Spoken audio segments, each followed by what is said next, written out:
Today's guest is a musician, guide, and author who experienced an OBE in 2015, which altered his interpretation of a medical diagnosis he received.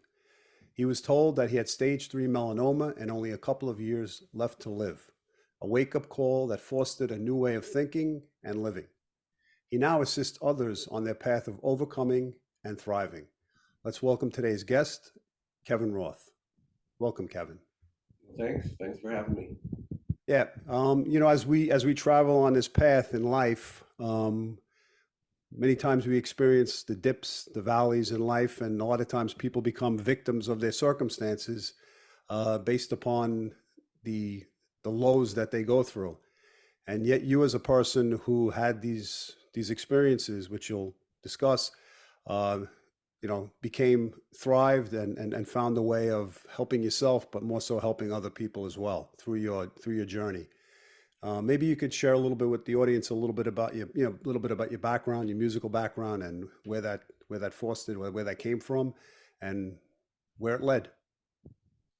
Well, I was born musically talented. I played the piano as a kid, and around the age of 13, I found a musical instrument called the mountain dulcimer, which is that instrument, one of the many dulcimers I have here. And I had a feeling that I wanted to become a professional musician, make records, give concerts, and become rich and famous, thinking that fame and fortune would make me happy. I came from somewhat of the typical dysfunctional American family, but I was always praised for my music, so that was a natural kind of path into Michael, row your boat ashore, so to speak. So it took me a while, many albums, many years, but I sang on the PBS hit show Shining Time Station and became well known and got some money and discovered that that wasn't happiness. And a few years after that, I, out of the blue, on a routine dermatology appointment, was told within a month or two that I had stage 3 melanoma.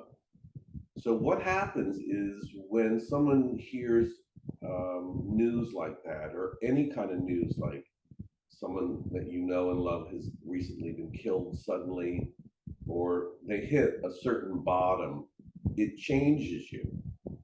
And it makes you really reflect on what is life about, what's important to you, and why.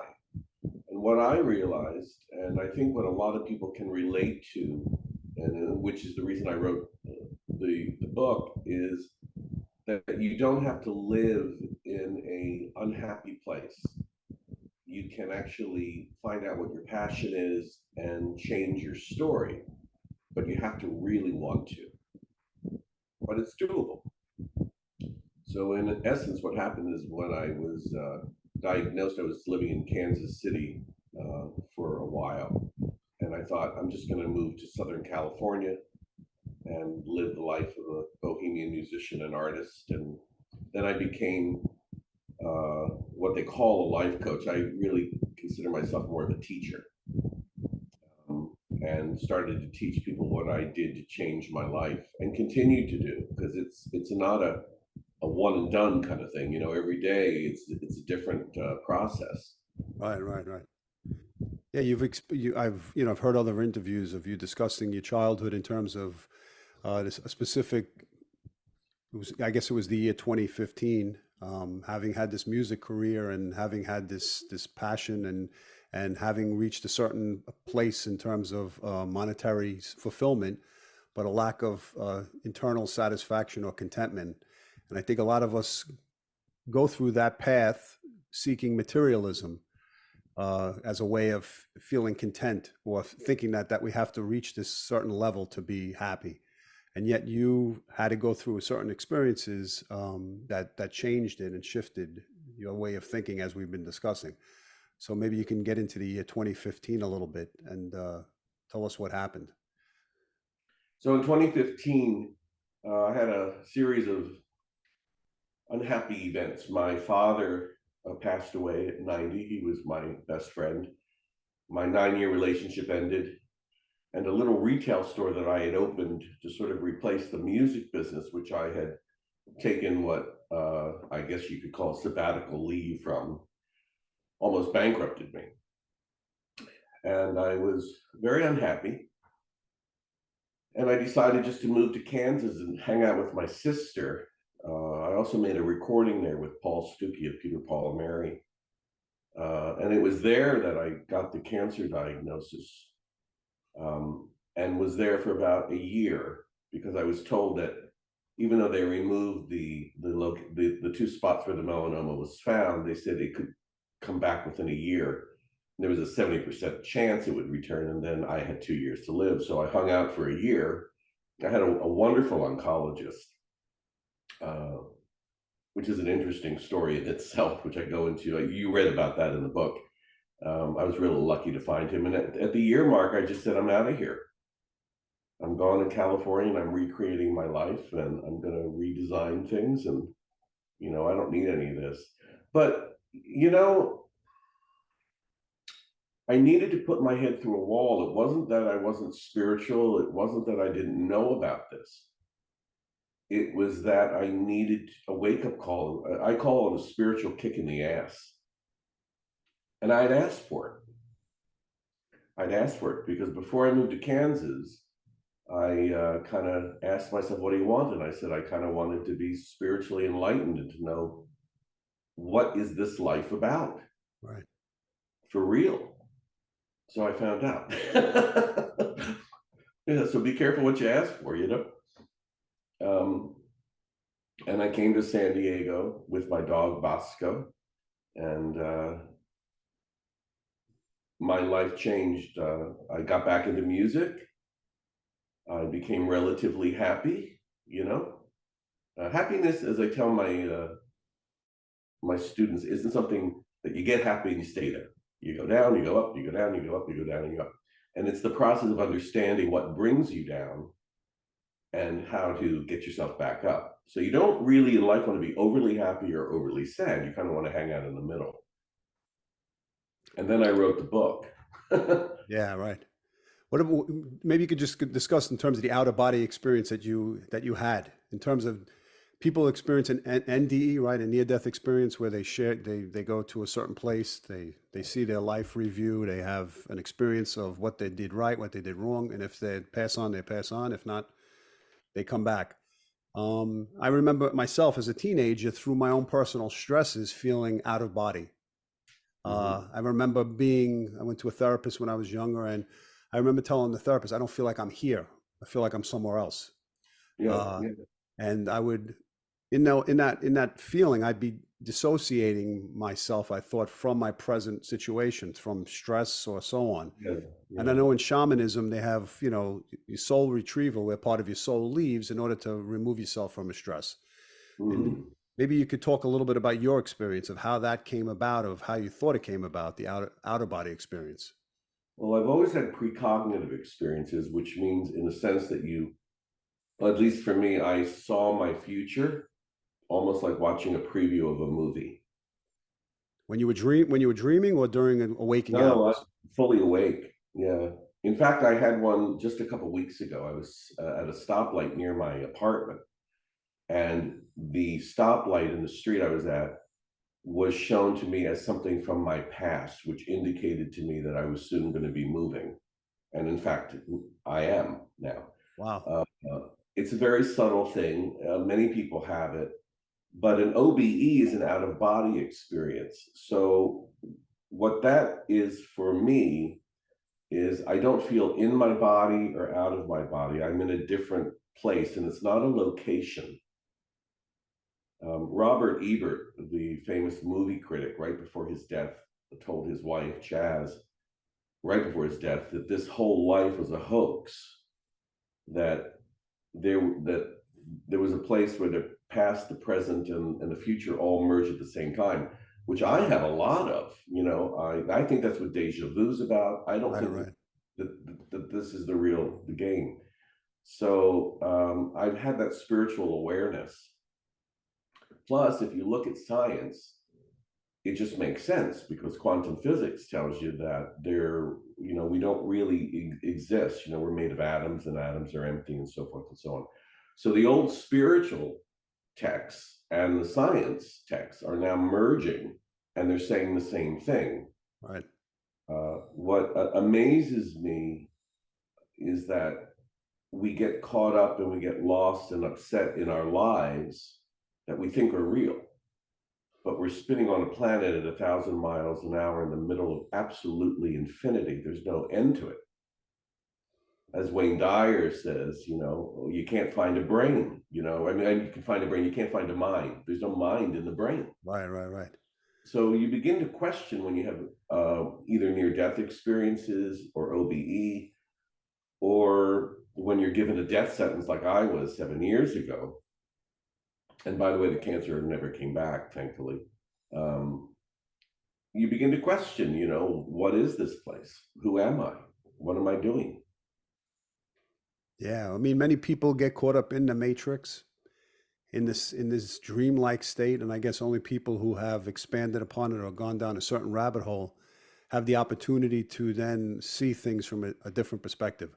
I know myself, and I know others. You have that dark night of the soul where you experience, the traumas of childhood or some type of physical trauma like you did, that awakens us to put us on the path that we're supposed to be on.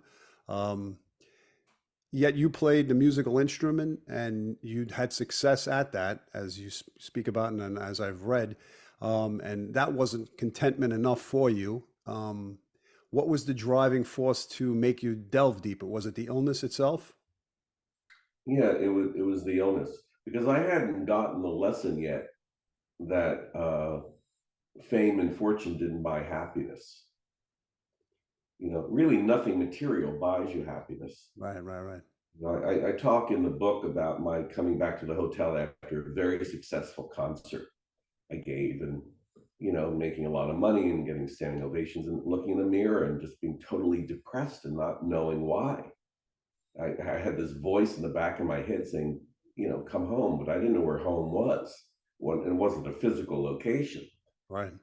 Home is where your soul, or that inner presence, that awareness, it really is an awareness is, and that's who we are. Right. That's what I totally believe. It's who we are. This is just a dream. You look at famous people who reach high accolades in terms of in their performance as an actor, a musician, a playwright, author, whatever it may be. Uh, and yet some of them never reach that place where they awaken, and they sometimes take their lives. You see so many famous people who are very, successful financially, but not content on a soul level. Uh, Yeah, one of the guys who did not take his life, but who got it, is Jim Carrey, and he speaks a lot about that. And he's a wonderful comedian and actor, but he gets it. In fact, he met at one time with my teacher, my spiritual teacher, Robert Wolf. But there are, people numb out because life becomes too painful, becomes too confusing. So they do it with drugs or alcohol or some other kind of intoxication, and it's all a way to escape. But if you can figure out that you don't need to escape, that you just need to shift your mindset, if you change the way you look at things, the things you look at change, then you don't need that. We've lost a lot of wonderful actors and singers because of drugs and things like that. It seems to be their path at that moment. yeah, absolutely. I've had conversations with family members, sometimes the black sheep of the family, the person who questions everything, who feels abandoned by what once existed, what we once knew as something that was significant in a family, the values or whatever it may be, and questioning the certain things that exist. I know, for example, I had a conversation with my cousin last year, similar to what you were saying in terms of contentment, because I'm looking for that myself, that inner strength, that expansion of consciousness to better be in touch with my own soul. And I had asked him, I said, how's your friend doing? He said, well, he's a doctor and he's got all the cars in the world, and you think he'd be satisfied. And when I heard that response, and it showed me the level of consciousness that not only that person was at, but many people are at. How do we shift people to experience an expansion without having to go through a certain trauma, or do they have to go through something, a dark night of the soul, so to speak?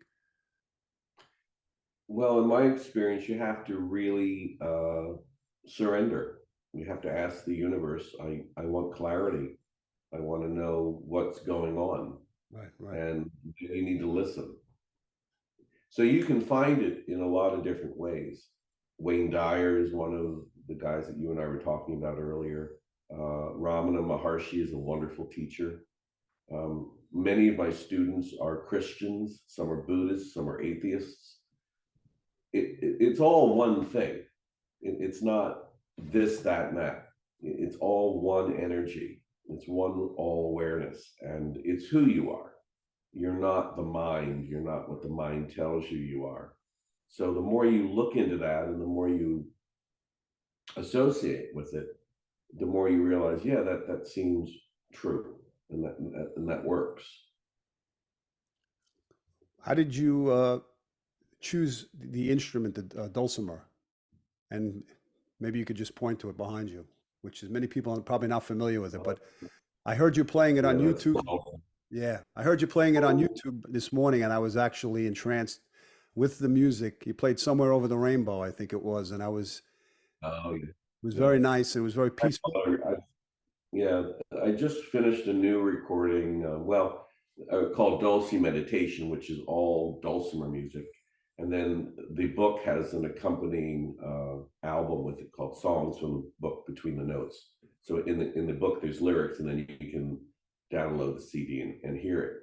I saw the dulcimer when I was 13 at a party, and I think it was just all kismet because the girl that had played it was getting out of folk music and into a spiritual Sufi shape, which is the teacher in Philadelphia.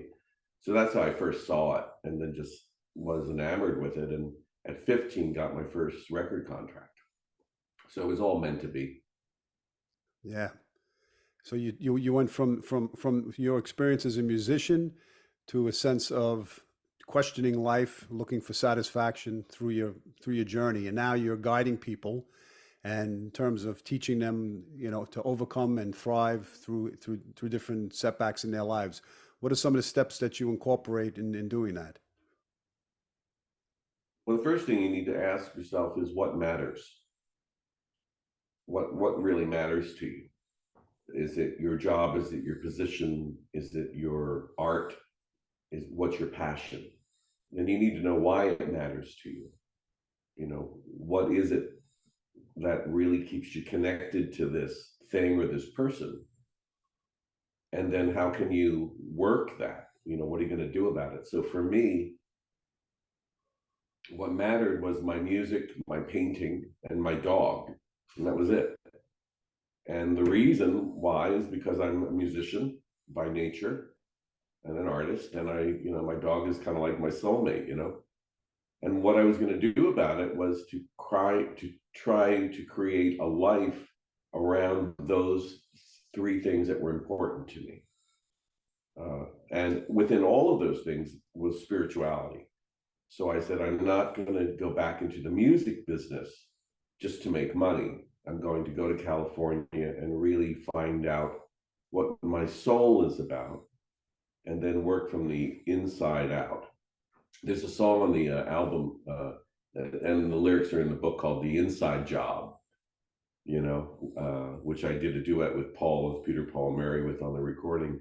And it talks about that no matter what you do, it's all an inside job. You have to go inside and find out what your passion is and then create a life around it. So many people have jobs that they're working that they don't like. They're in relationships that are toxic, even with themselves. Yeah. So one of the things that cancer taught me was to be really kind to myself.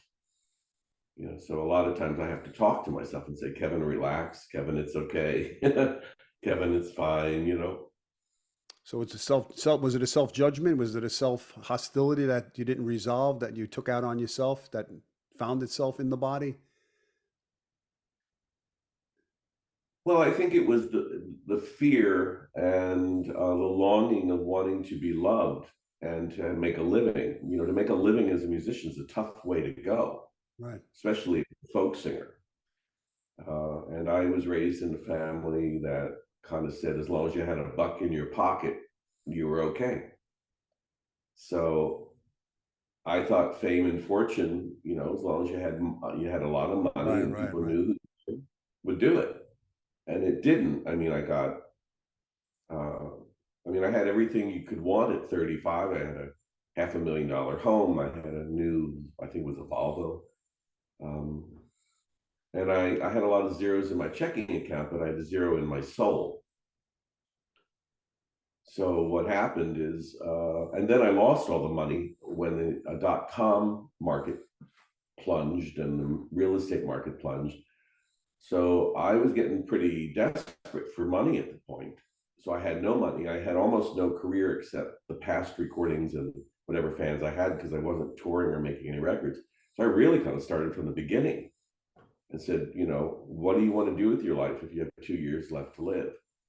And I said, I want to be an artist and I want to write and I want to live in Southern California with my dog and look at the ocean and the sunsets and build from there.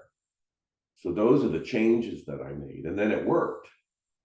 And I ate healthier, I became healthier. The cancer never came back.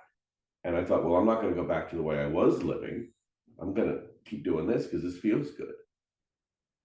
And So that's now, when someone approached me and said, can you be a life coach? Can you teach people what you did?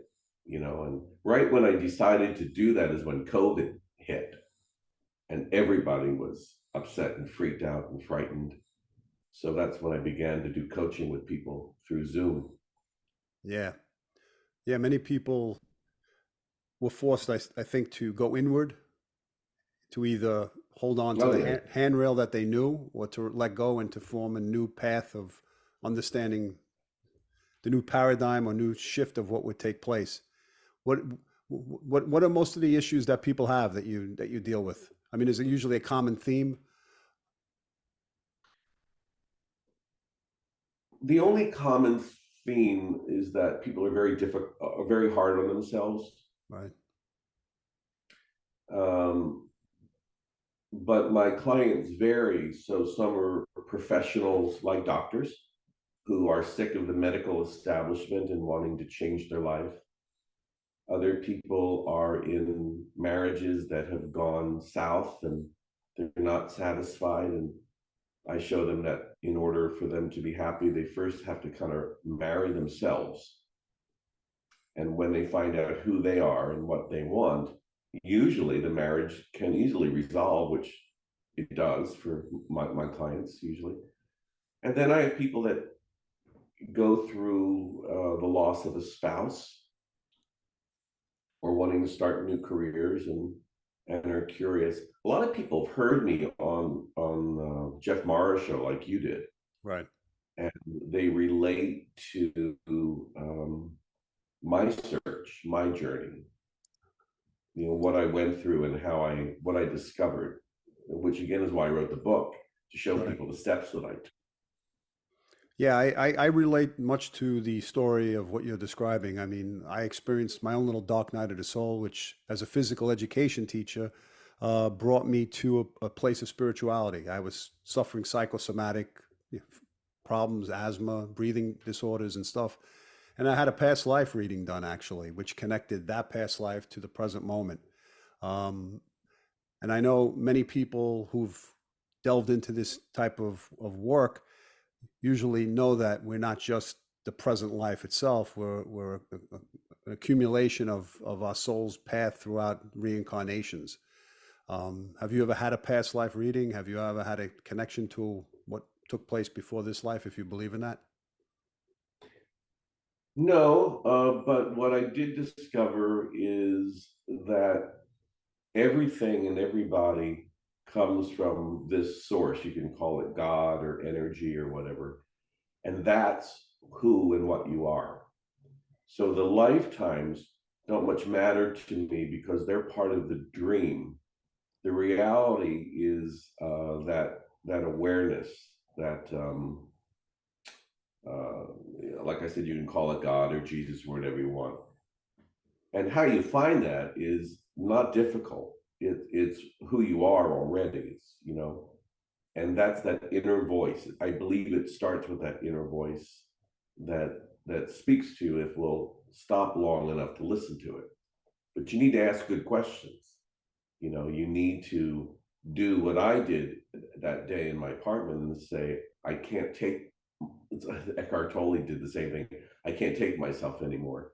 Right, You right, know, right. who am I? What am I? Am I different than this guy, Kevin? Well, yeah, I am.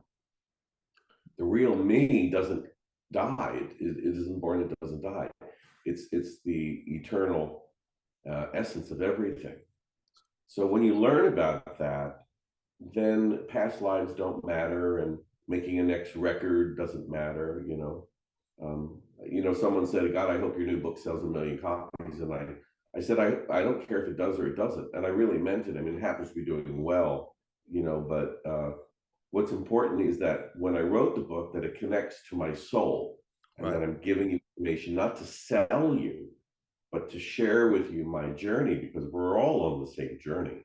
It's just different stories within the journey. Yeah, if people like, for example, want to build a house, they build a house and have accomplished building that house, so they no longer have that need to do that. Or anything else, like you, for example, having climbed the ladder in terms of financially with your musical career.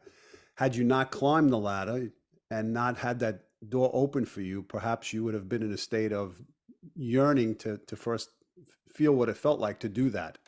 And once you did do that, then you were able to reinvent yourself, I guess, on a soul level, to delve deeper into yourself to find yourself. When was the first experience where you heard that inner voice that you remember? Oh God, as young as 3, Wow. because I was always aware that I didn't belong. Or it's not that I didn't belong here, but this wasn't what it was. And I think the first recognition of that was the music, because I knew the music was coming from somewhere, and it wasn't from my knowing how to read music. It was there, and it came through my hands, and it went on the piano. But I was always aware. I was the kind of a young kid that looked up at the sky at night and saw the moon and wondered, how could it be up there and not falling down here? Wow. So, when I questioned things when I got older, um, people led me to science. And science said, well, this is how the planets work and yada, yada, yada. And I said, well, yeah, but where the planets come from? And they said, well, the Big Bang. And I said, well, what created the Big Bang? And they said, well, nothing, it just went bang.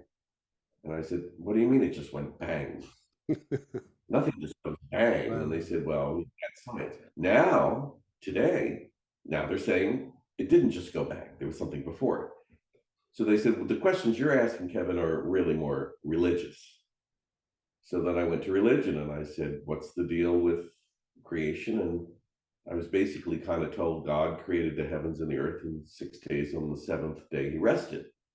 And I said, did God need a nap? Did God get tired? I mean, that didn't make any sense either, So, but then I found out about astrology and psychics and spiritual things, and that made a little more sense.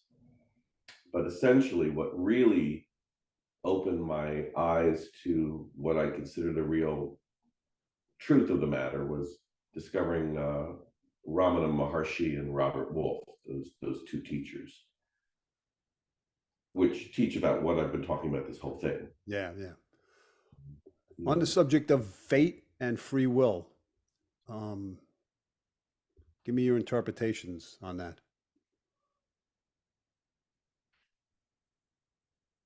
well, I think if you're looking at the dream experience of being on this planet, within the dream, apparently there is some sort of lessons to be learned and fate that you're supposed to have to follow. Right. That's within the dream experience. Um, you asked about fate. What was the other one you asked about? Yeah, free will, the desire, the choice is the Well, length of. I think you have choices to a certain degree. You know, you can choose certain things. I think the trick to it is to choose wisely, to listen to your inner voice and to say, you know, what should I do in a certain situation? Should I do this? Should I not do that? I think, you know, we know if we're sitting at a stoplight whether to run the stoplight or not. Right. You know, so if we choose to run the stoplight, we're asking for it. So there's a little bit of common sense mixed in, but I think ultimately within the dream experience of life, it rolls out the way it rolls out. But the most important thing is to realize it's just a dream, that you're really never born and you never really die. This is just an apparent experience. When you were a musician, give me interpretation of what your life's purpose was then, and now at the work you do, what your life purpose is now. Well, it's the same purpose, and I'm still a musician. It's to write about my feelings, to sing about my feelings, sing songs that affect other people. Um, uh, I'm currently writing a new album that's kind of fun. But I do everything whether it's my teaching or these interviews or albums, from the soul level. So it's always authentic and it's always, you know, of course, making the audience happy as well. I just gave a concert a few weeks ago that was a lot of fun. People like that. So, wanted to just talk a little bit about your book, Between the Notes, and when that came out, and a little bit, just to give the audience a little synopsis of its summary. Well, it just came out the beginning of February. This is it. It's got two little dulcimers on it. And it's about my journey through everything that we've talked about, but it also gives practical advice as to how to find out what matters to you, why it matters to you, and also tools that you can use that if you're going through some difficulties, ups and downs, what you can do to balance your life. And the book also includes song lyrics for many of the songs that I've written that have a relationship to each chapter. Right.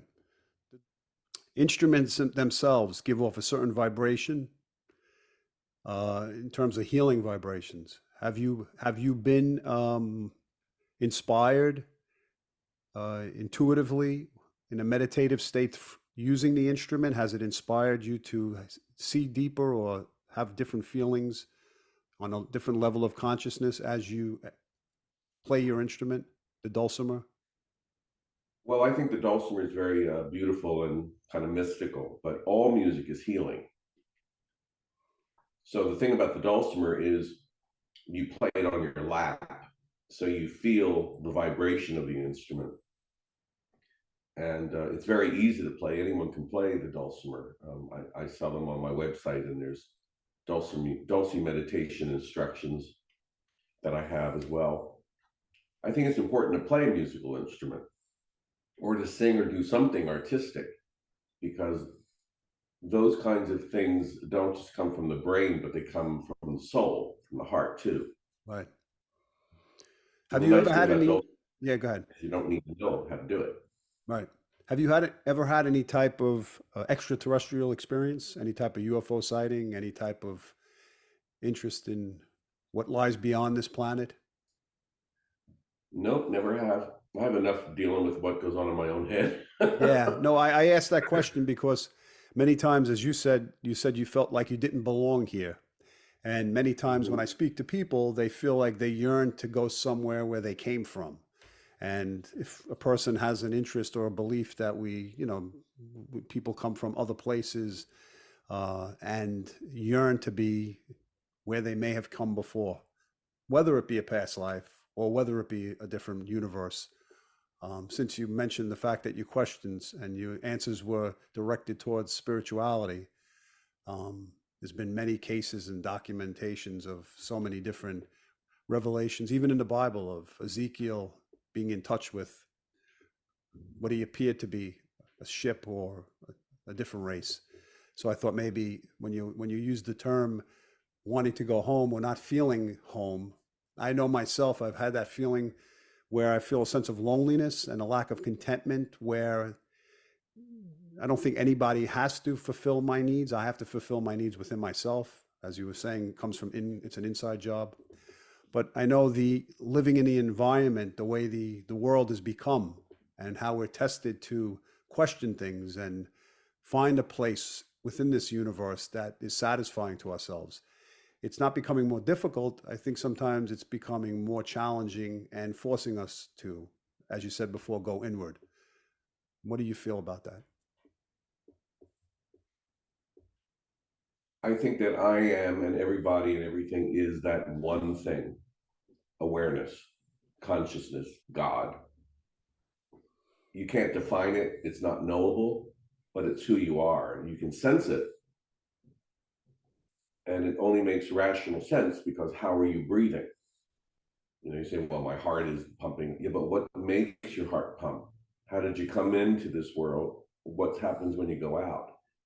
If you just look at things on the physical plane, it's a very one-sided coin. You know, the universe is expanding, but into what? You know, everyone says, well, everything is the mind, it's the mind, but you can't open up a brain and find something called a mind. So what is it? So it's consciousness, right? So what is consciousness? Consciousness is another word for awareness, for God. And it's not knowable in the sense of saying it's this or it's that. Right. It's a man with a tall white beard, and, you know, it just is. The best way I've heard it described is the saying, I guess from the Bible, I am that I am. But you are that. You're that. You can't be anything separate from that. What you're experiencing is in the dream, and that's caused because of what they call the ego mind. Right. The ego itself doesn't exist. If I said, let's bring your ego to this Zoom conference, you can't bring an ego. There's nothing called an ego. This is all explained a little bit in my book, but mostly in Ramana Maharshi or Robert Wolf's book, or Michael James.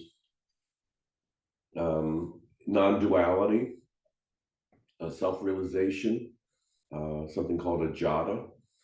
And when I first heard about all this, that was when I had, yeah, that's it.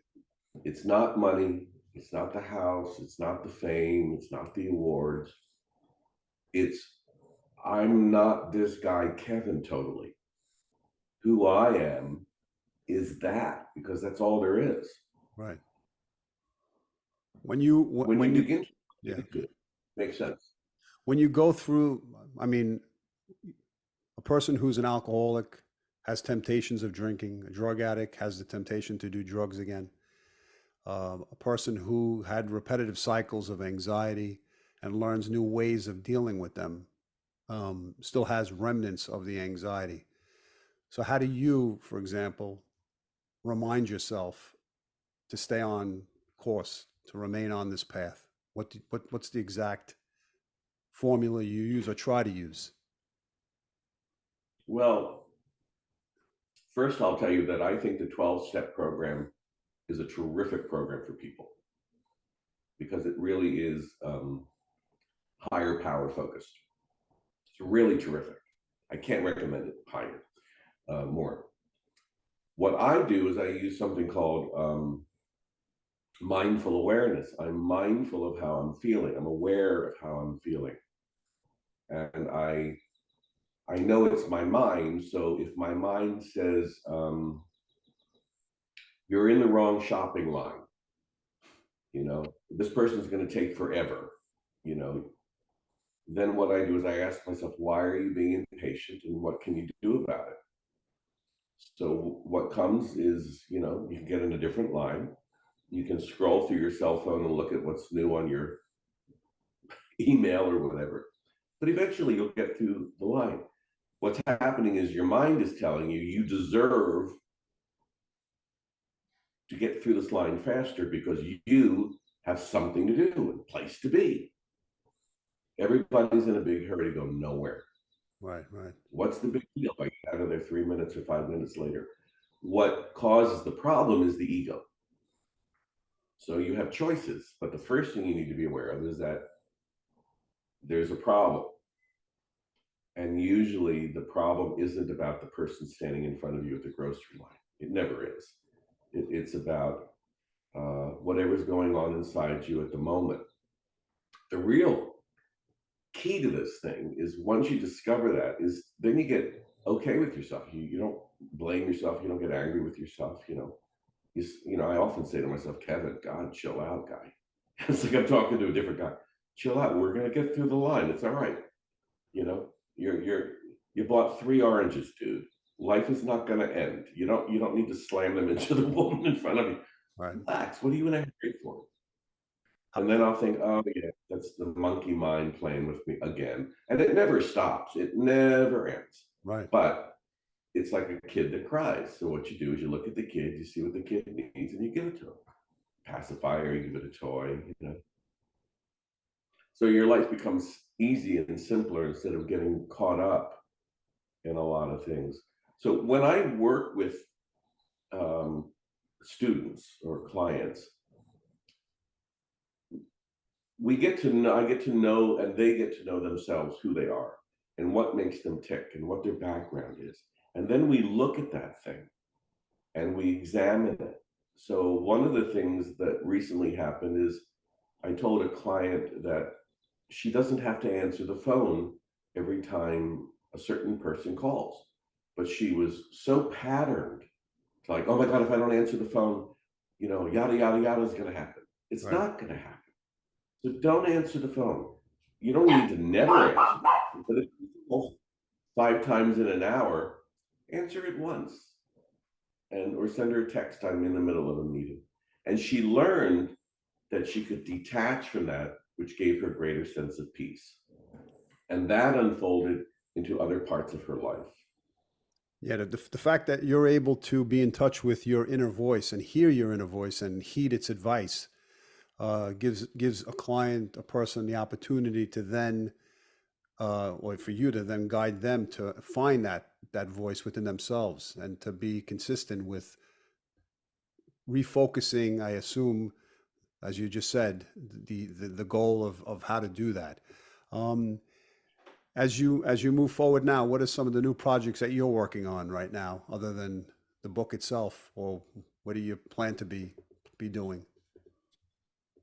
Well, right now I'm just kind of working on some new songs and working with my clients, and that's kind of about it. I hike, I hang out with my dog, and I just do my life. I live a very simple life. I like it simple, Right. and I like it quiet. And I go to coffee shops in California, and I hang out with my dog, and it's a nice existence. A creative person like myself always has things going on in their head. Right. Right. Right. Seeking. So Yeah. So what if you were to leave the audience with a positive message on what we've discussed or something that they can take with them, what would you offer them? you can find out who you really are if you choose to seek that, and that there's a way to find more peace and happiness. So you just need to want it. You need to look at your life and say, what needs to change and what can I do about it? And people can go to 12-step meetings if they have an addiction. People can go to psychologists or psychiatrists if they need professional help. They can come to coaches like myself. They can get my book or Wayne Dyer's book, or ask, seek, and ye shall find, I guess is the best answer. Yeah, I understand. I like the detachment that you portray, and based upon your own personal authentic experience, because it comes off as If it's going to be a cloudy day, it'll be a cloudy day. If it'll be a sunny day, it'll be a sunny day. It is what it is. And your, as again, your authenticity shines through. If somebody wanted to Well, reach out, I was going to say, there's a saying, when the student is ready, the teacher appears. right, right. Well, I'm sure in these times, in these challenging times, more people are looking for guidance. I know for myself, I do more readings. I know people are asking for guidance in terms of finding, a new way of rediscovering themselves, changing the victim mindset to empowerment, um, looking not to displace their inner world to the outer world, which which happens for myself as well. And those are some of the things I'm working on. If somebody wanted to reach out to you, where could they reach you? The best place is my website, Roth.org, and you can find the music and how to reach me personally just through my website. I'm going to add the link. Yeah. Okay. You'll send me the link and I'll put it on underneath the description. So I want to thank you for giving me the opportunity, for you sharing this time with me and sharing the information. I appreciate it. Well, thanks for having me. Good talking with you. Yes. All right, Kevin. Thank you.